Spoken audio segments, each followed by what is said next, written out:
नमस्कार दोस्तों, कैसे हैं आप सब। मैं डॉक्टर सोनवीर सिंह राजकीय पॉलिटेक्निक जानसठ मुजफ्फरनगर से चैनल में आपका स्वागत करता हूं। दोस्तों, micro processor and peripheral device series के अंतर्गत आज के सेशन में हम memory and IO interfacing device का अध्ययन करेंगे। इससे पिछले सेशन में हमने मेमोरी और इनपुट आउटपुट डिवाइस को माइक्रो प्रोसेसर के साथ कैसे कनेक्ट करते हैं, कैसे उनमें डेटा का फ्लो होता है, कैसे कंट्रोल सिग्नल्स फ्लो होते हैं, ये सारा अध्ययन हमने पिछले सेशन में किया था। आज के सेशन में सेशन 34 में हम जनरली इंटरफेसिंग पढ़ेंगे कि जब मेमोरी को या इनपुट आउटपुट डिवाइस को माइक्रो प्रोसेसर से कनेक्ट करेंगे बस के माध्यम से, तो वो कैसे कनेक्ट होंगे, कैसे उनके अंदर डेटा कम्युनिकेट होगा। तो वो सारा अध्ययन हम आज के इस सेशन में करेंगे। ये सेशन बहुत ज़्यादा इम्पोर्टेंट सेशन है क्योंकि इसके अंदर हम प्रैक्टिकली ये देखेंगे कि अगर आपके पास मेमोरी है और माइक्रो प्रोसेसर, तो आप कैसे मेमोरी को माइक्रो प्रोसेसर से कनेक्ट करोगे। So this is the simple connection of the micro processor with the memory. इसमें देखें तो हम जनरली माइक्रो प्रोसेसर जब हमें मेमोरी को कनेक्ट करना है, ये मेमोरी इंटरफेसिंग है। जब whenever we want to connect memory with the micro processor, so there is a one device 74S138 IC is used as a mediator or the which provide the bridge between the memory and microprocessor।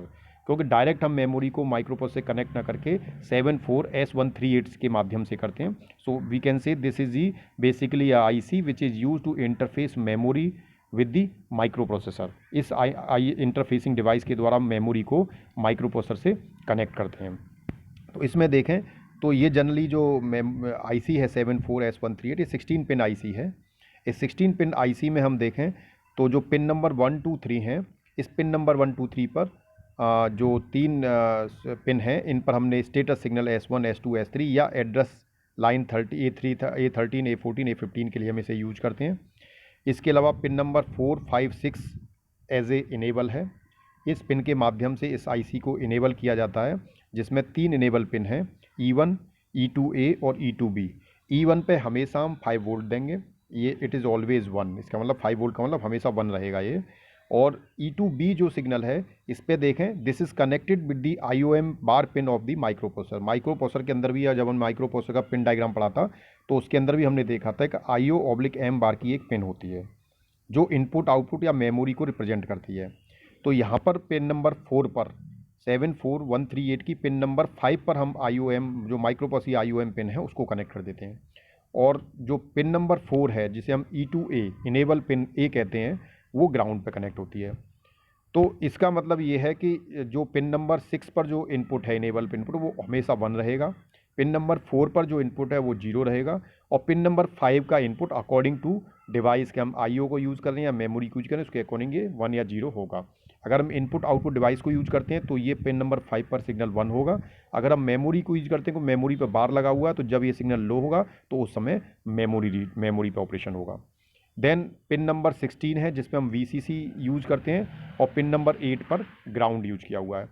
इसके अलावा pin number 7 से लेके 15 तक ये सब जो है ये कनेक्शन पिन है जिन पे हम मेमोरी को कनेक्ट करते हैं। यानी इन पिन के माध्यम से हम मेमोरी के इनेबल सिग्नल या चिप सेलेक्ट जो किसी भी IC के अंदर होता है उसको कनेक्ट करते हैं। मेमोरी के अंदर जब मेमोरी को हमने देखा था तो उस समय हमने देखा मेमोरी के अंदर एक चिप सेलेक्ट पिन होती है जिसके माध्यम से उस मेमोरी को सेलेक्ट किया जाता है। जब तक वो पिन पर आप सिग्नल लो नहीं दोगे तब तक वो IC इनेबल नहीं होती। किसी भी IC को इनेबल करने के लिए उस पर 3 सिग्नल जरूर देने होते हैं, पहला VCC, दूसरा ग्राउंड और तीसरा इनेबल सिग्नल। तो VCC ग्राउंड तो हम इस पर कनेक्ट करेंगे, इसके साथ साथ इसमें हम चिप सेलेक्ट सिग्नल जो ग्राउंड है इसको इनेबल करने के लिए हम एक सिग्नल इस पर कनेक्ट करेंगे। तो इस तरह से हमने यहाँ पर देखें तो पिन नंबर 7 से लेकर 15 तक डिफरेंट हमने मेमोरीज इस पर कनेक्ट कर रखी हैं। तो यहाँ देखें तो ये 8 मेमोरीज हमने इस पर कनेक्ट की हैं। पिन नंबर 7 पे एक मेमोरी कलेक्ट की है जिसका CS हमने कलेक्ट किया है। पिन नंबर 9 पर, 10 पर, 11 पर, इस तरह से हमने 8 इसमें मेमोरी सेलेक्ट मतलब कनेक्ट कर दी हैं। और इसमें एक मेमोरी की जो कैपेसिटी है दैट इज़ 4 किलोबाइट मेमोरी ये स्टोर करेगी। यानी इसमें 4K की लोकेशंस होंगी मल्टीप्लाइड बाई 8, जिसमें एक लोकेशन का जो साइज होगा वो 1 वर्ड का 8 बाइट का होगा। और इस पिन का जो IC है वो 2732 है। तो मार्केट में अगर आप आईसी परचेज़ करना चाहोगे तो 2732 के नाम से आपको 4K की मेमोरी अवेलेबल हो जाएगी। तो इस तरह से हमने इसको कनेक्ट कर दिया। इसके साथ साथ यहाँ पर एक डेटा बस आपको दिखाई दे रही है जो मेमोरी से आ रही है, एक एड्रेस बस मेमोरी की तरफ आ रही है। तो जब हमने पिछले सेशन में डिस्कस किया था कि whenever micro processor want to read some data from the memory, तो माइक्रो प्रोसेसर सबसे पहले मेमोरी को एक एड्रेस भेजेगा। इसके अलावा वो जिस मेमोरी में वो रीड करना चाहेगा, मेमोरी तो इससे 8 कनेक्ट हैं। अब हर एक मेमोरी की एक लोकेशन है, और इसमें देखें तो 4K की मेमोरी, तो इसमें जो लोकेशंस होंगी 4 मल्टीप्लाइड बाई 1K में 1024 होता है, 4 मल्टीप्लाइड बाई 1024, तो एक मेमोरी के अंदर इतनी लोकेशंस हो गई। ठीक है, तो 4096 लोकेशंस एक मेमोरी के अंदर होगी, मल्टीप्लाइड बाई 8, टोटल इतनी लोकेशंस हैं। अब माइक्रो प्रोसेसर को इनमें से किसी एक लोकेशन को सिलेक्ट करना है, तो माइक्रो प्रोसेसर एड्रेस बस पर उस मेमोरी का एड्रेस भेजेगा, लेकिन उससे पहले माइक्रो प्रोसेसर को इनमें से किसी एक आईसी को सिलेक्ट करना होगा। तो माइक्रो प्रोसेसर इसको एक सिग्नल भेजेगा, और इनमें से सिलेक्ट करने का जो काम है वो आपका इस 74138 का है, कि माइक्रो प्रोसेसर सिग्नल भेजेगा इसको मेमोरी को, उसके अकॉर्डिंग ये 74138 इनमें से किसी एक मेमोरी को एक्टिवेट कर देगी, और उसका एड्रेस जो है इस एड्रेस बस पे आ जाएगा। अगर माइक्रो प्रोसेसर उस मेमोरी को रीड करना चाहेगा तो उस मेमोरी से, उस लोकेशन से जो भी डेटा होगा डेटा बस पर आ जाएगा। अगर माइक्रो प्रोसेसर उस लोकेशन पे कुछ राइट करना चाहता है तो डाटा बस पे डेटा जो होगा वो मेमोरी में राइट हो जाएगा। उसके साथ साथ माइक्रो प्रोसेसर मेमोरी को एक कंट्रोल सिग्नल भी भेजता है, जो रीड सिग्नल या राइट सिग्नल होगा। अगर रीड सिग्नल भेजेगा तो माइक्रो प्रोसेसर को ये पता लग जाएगा कि that micro processor want to read the data. If micro processor will send the WR signal, write signal भेजता है, तो मेमोरी को पता लग जाएगा कि micro processor want to write some data at that particular location, तो accordingly memory will act. So this is all about the memory interfacing. उसके साथ अगर हम ट्रुथ टेबल की बात करें, this is the truth table of memory interfacing. Truth table generally हम digital circuit के अंदर पढ़ते हैं, आपने सेकंड ईयर में भी प्रिंसिपल ऑफ डिजिटल इलेक्ट्रॉनिक्स का अध्ययन किया होगा, जिसके अंदर आपने different truth table digital circuits के लिए पढ़ी होंगी। यानी जो भी आईसी होती है उस आईसी के लिए हमारे पास एक ट्रुथ टेबल होती है। ट्रुथ टेबल हमें ये बताती है कि उस पर्टिकुलर आईसी पर जब हम इनपुट देते हैं तो हमें उसके करस्पॉन्डिंग क्या आउटपुट मिलेगा, ये ऑलरेडी हमें पता होता है। तो ट्रुथ टेबल में तो क्योंकि किसी आईसी के अंदर का आप कुछ पिन ऐसी होंगी जो इनपुट पिन होंगी, कुछ पिन ऐसी होंगी जो आउटपुट पिन होंगी, तो इनपुट पिन पर आप क्या दोगे तो आपको क्या आउटपुट मिलेगा, तो वो हम यहाँ देखते हैं। तो इस आईसी में जो हमने मेमोरी इंटरफेसिंग के लिए आईसी 74LS138 यूज करी थी, उसमें 3 इनपुट सिग्नल थे, S1, S2, S3। इसके अलावा 3 उसमें इनेबल सिग्नल थे, जिसे हम E1, E2A और E2B बोल रहे थे, जिसमें हमने कहा था E1 सिग्नल को हमेशा हम 1 रखेंगे, E2A सिग्नल को हम जो है हमेशा E2A को हम E2B को हम 0 रखेंगे, जिसे हमने ग्राउंड कनेक्ट किया था, और E2A पर हमने IOM या IO/M बार सिग्नल दिया था, तो ये 0 भी हो सकता है, 1 भी हो सकता है। तो अगर हम देखें कि इसमें हमने क्या किया, जब हम इन E2A, तो इन सिग्नल्स को जब हमने 1 0 0 रखें, अगर आप मेमोरी के लिए ऑपरेशन कर रहे हैं, if micro processor want to do some operation with the memory, चाहे वो रीड ऑपरेशन हो या राइट ऑपरेशन हो, तो वो IOM बार जो पिन है वो लो रहेगी। तो इसका मतलब ये है कि उस कंडीशन में E2A जो है वो 0 होगा। तो इसका मतलब ये आईसी जब ही इनेबल होगी जब इस पर E1 1, E2A 0 और E2B 0 होगा। उससे पहले आप देखें 2 कंडीशन जो आपको फर्स्ट रो दिखाई दे रही है, जिसमें E1 में क्रॉस दिखा हुआ है, क्रॉस का मतलब डोंट केयर, यहाँ पर 0 हो या 1 हो। लेकिन अगर आपने E2A 1 ले लिया और E2B 1 ले लिया, तो उस कंडीशन में सिलेक्ट इनपुट भी, चाहे आप जो भी रखिए 0 या 1 कुछ भी रखें, आउटपुट पे हमेशा ये हाई इम्पीडेंस रहेगा, यानी कोई आउटपुट एक्टिव नहीं होगा, कोई भी जो, क्योंकि जो आउटपुट था इसका 74138 का, वो कनेक्ट था आपका चिप सेलेक्ट थे। तो चिप सेलेक्ट पर जब तक सिग्नल लो नहीं जाएगा तब तक वो मेमोरी इनेबल नहीं होगी। तो यहाँ पर सभी पर 1 1 जा रहा है, इसका मतलब कोई भी मेमोरी सेलेक्ट नहीं होगी। इसी तरह से दूसरी रो में आपको देखें तो अगर हमने X जो E1 है उसको 0 कर दिया, बाकी आपके सिग्नल हैं दोनों E2A और E2B, इसको आप चाहे जो रखें, लेकिन अगर आपने ये 0 रख दिया, क्योंकि हमेशा 1 रखना था हमें, तो ये अगर आपने 0 कर दिया तो आगे आप चाहे जो देते रहिए उस इनपुट सिग्नल पे, आपको आउटपुट हमेशा एक्टिव नहीं रहेगा, 1 ही रहेगा। तो इस कंडीशन को, इस मतलब ट्रुथ टेबल को सेटिस्फाई करने के लिए सबसे पहले हमें चिप सेलेक्ट 74138 है उसको इनेबल करना पड़ेगा। इनेबल करने के लिए उसे 1 0 0 हमें रखना पड़ेगा।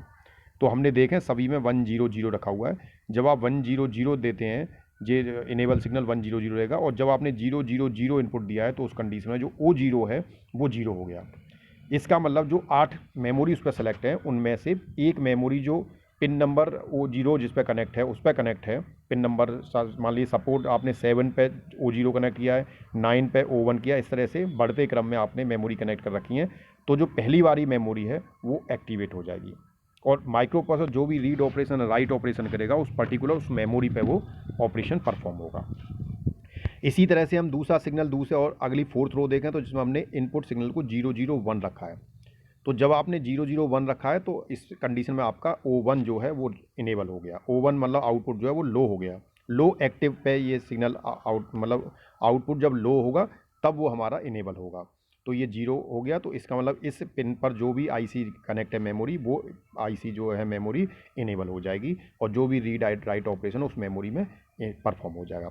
इस तरह से S1 S2 S3 के क्योंकि 3 इनपुट हैं तो 2 टू दी पावर n से हम नंबर ऑफ कॉम्बिनेशंस निकालते हैं। अगर 3 इनपुट हैं तो 2 टू दी पावर n से अगर आप देखें तो 2 टू दी पावर n से जो हमारे पास 8 कॉम्बिनेशंस बनते हैं। 0 0 0 0 0 1 0 1 0 1 0 0 1 0 1, इस तरह से हमारे पास 8 कॉम्बिनेशंस बनेंगे। तो हर एक के लिए एक आउटपुट एक्टिवेट हो जाएगा। इस तरह से ये एक ट्रुथ टेबल बन जाएगी जिसमें आप देखें कि 8 तरह के इनपुट के लिए 8 जो आउटपुट थे जिन पे 8 पे मेमोरी कनेक्ट है उनमें से एट ए टाइम कोई एक ही आउटपुट इनेबल हो रहा है। तो इसका मतलब उस समय वो मेमोरी उस पर एक्टिवेट हो जाएगी। दूसरा जो केस है हमारे पास that is IO interfacing. IO interfacing में सिंपली कुछ नहीं करना। इंटरफेसिंग के लिए हमारे पास वही आईसी है जो पहले थी 74138। इसमें भी 1 2 3 पर हमारा वही सिलेक्ट इनपुट है। E2B जो हमारे पास था उस E2B पर जिस पे हम पहले 5 वोल्ट दे रहे थे उस पर अब हम 5 वोल्ट कैसे देंगे, A11 से A15 तक हमने जो एड्रेस थे वो हमने इस पर कनेक्ट कर दिए। इस पर एक नैंड गेट पर नैंड गेट पे कनेक्ट कर देंगे तो इसका आउटपुट जब ये सारे 1 होंगे उस कंडीशन में ये इसका आउटपुट जो है वो एंड गेट का क्यों सारे 1 होते हैं तब आउटपुट 1 होता है तो आउटपुट फाइनली 0 जाएगा। तो ये सारे 0 होंगे तो उस समय इसका आउटपुट 1 होगा। तो ये हमने नैंड गेट के थ्रू कनेक्ट कर दिया। 4 पे आपने अगेन वही ग्राउंड लिया और जो 6 नंबर की आई से उस पर IOM बार लिया है। तो केवल हमारा 5 पिन पर केवल चेंजेस 5 पे हमने एक नैंड गेट के माध्यम से A11 से A15 तक हमने इनपुट इस पर दे दिए हैं। VCC पे ग्राउंड बाकी सब सेम है और आउटपुट पे जो हमारी पिन थी जो 7 पिन से लेके 15 तक थी उस पर हमने मेमोरी के स्थान पर इनपुट आउटपुट डिवाइस को कनेक्ट कर दिया है। तो इसमें हमने 3 इनपुट डिवाइस यूज किया, input device 1, input device 2, input device 3 और 3 आउटपुट डिवाइस हैं, output device 1, output device 2, output device 3 और 7 और 9 नंबर की पिन को हमने अनयूज किया हुआ है। तो इस तरह से हम इसकी इंटरफेसिंग कर देते हैं। इसका ट्रुथ टेबल देखें तो इसका ट्रुथ टेबल बिल्कुल पहले जैसा ही है जिसमें आप देखें A8 से लेके A15 तक जो है। अब इसमें A11 से A15 तक इनको जब आप 1 दोगे ये सारे इनपुट आपके 1 होंगे तभी आपका वो आउटपुट उस पर 1 मिलेगा आपको। तो ये आउटपुट 1 आपको रखना पड़ेगा इस पर। और बाकी जो S3 S1 जो सिग्नल हैं क्योंकि हमें केवल A3 A11 A2 15 को देखना है, बाकी के E2 पे आपको जो आप पीछे देखें यहाँ पर इसमें जो E2A है ये हमेशा आपको 0 रखना है और E1 आपका चेंज होगा अकॉर्डिंग टू दी ऑपरेशन। तो क्योंकि IOM में हम इनपुट आउटपुट डिवाइस को यूज़ करें तो 6 नंबर पिन पर जो इनपुट है वो भी आपका 1 हो जाएगा। ये 1 होगा तभी आपका इंटरफेसिंग IO की स्टार्ट होगी। तो ये आपकी A8 S3 S2 S1। तो जब 0 0 0 आपने यूज किया तो उस कंडीशन में O0 जो आउटपुट लाइन है वो हाईलाइट हो जाएगी मतलब लो हो जाएगी। तो ये इससे जो भी कनेक्ट होगा इनपुट डिवाइस वो एक्टिवेट हो जाएगी आईसी। 0 0 1 1 0 0 इस तरह से O0 से लेके O7 तक हमारे पास डिफरेंट कॉम्बिनेशंस बनते हैं। इस तरह से हम इनपुट आउटपुट डिवाइस को भी माइक्रोप्रोसेसर से कनेक्ट कर सकते हैं। तो केवल जो चेंज आया वो क्या आया कि जो हमारी पिन नंबर जिस पर हमने 5 वोल्ट दिया था, पिन नंबर ये कौन सी थी 5 नंबर, इस पर इसको हमने एक नैंड गेट के माध्यम से कनेक्ट किया हुआ है। तो ये आपका जो है ये this is the truth table of input output interface. तो इसमें हमें ये देखना है कि जब हम S1 S2 S3 जब देते हैं तो हमारा आउटपुट क्या मिलेगा। तो इसके अकॉर्डिंग हमारा ये काम करेगा। Thanks for watching the video. दोस्तों अगर आपने अभी तक चैनल को सब्सक्राइब नहीं किया तो कृपया चैनल को सब्सक्राइब कर लीजिए जिससे आपको लेटेस्ट अपडेट्स प्राप्त होते रहें। थैंक यू, धन्यवाद।